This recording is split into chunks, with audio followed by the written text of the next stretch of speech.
Hello and welcome to Rooted Spoon. Ever crave a dish that's so flavorful it wins hearts, yet tricky enough to test even seasoned cooks? This is Patra. Taro leaves rolled, fried and cooked in bold, tangy spices. One wrong move and your tongue itches for hours. But not today. Our village cook with 30 years of practice reveals how to tame the itch and bring out the flavor. By the end, you will know the simple secret behind perfect melt-in-mouth patra. So let's start with the leaf, where every perfect patra begins.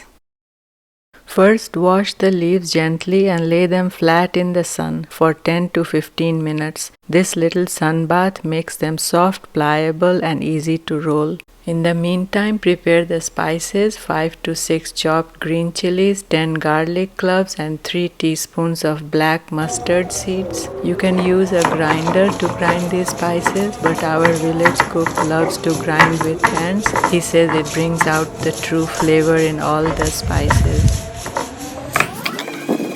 Transfer the spice mix in a bowl.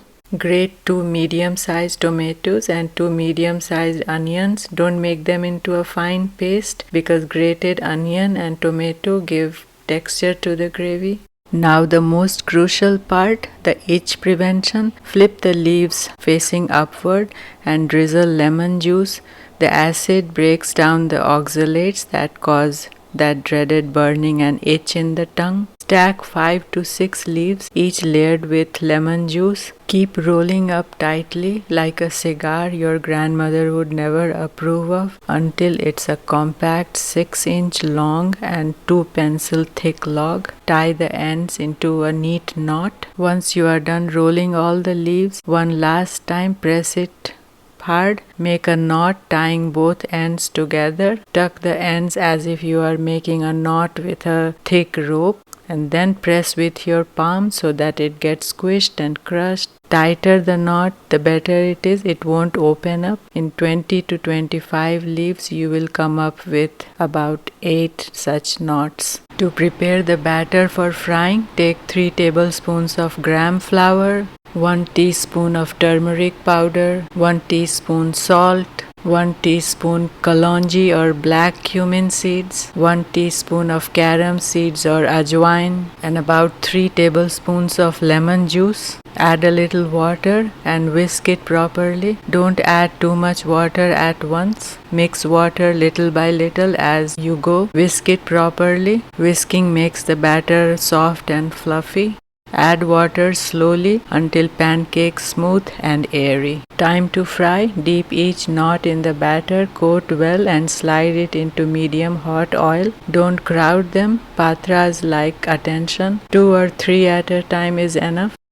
Look how they are sizzling. Fry till lightly golden and set it aside. After you are done frying all the patras, in the same oil add bay leaves, a teaspoon of black mustard seeds, a teaspoon of cumin seeds. Once these seeds splutter, add the grated onion. Stir nicely. Here is the mixture of grated tomatoes, a teaspoon of cumin powder, salt and turmeric powder. Once the grated onion is cooked, add the other paste of tomato and cumin powder. Also add the ground spice of chili, garlic and mustard seeds. Saute the spices on medium heat till the raw smell disappears and oil separates. Once the spices are cooked through, thin out the leftover batter with water and pour in it. This thickens the gravy beautifully. Stir nicely, mixing everything. Cook on medium heat for 2 or 3 more minutes.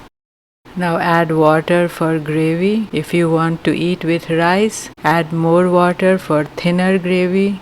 Once the gravy comes to a rolling boil, squeeze a final lime.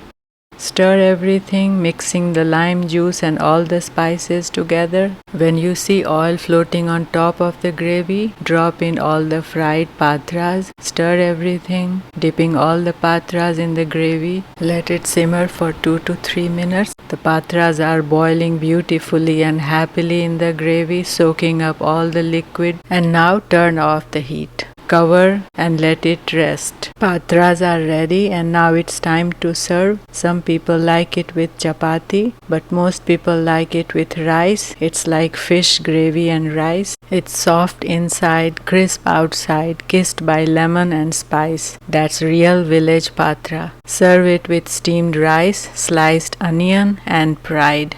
Every dish has a secret, but this one carries a lifetime of patience. If this recipe filled your kitchen with warmth, hit subscribe and cook along with Rooted Spoon again. That's it. Until next time, stirred with soul. Thanks for watching.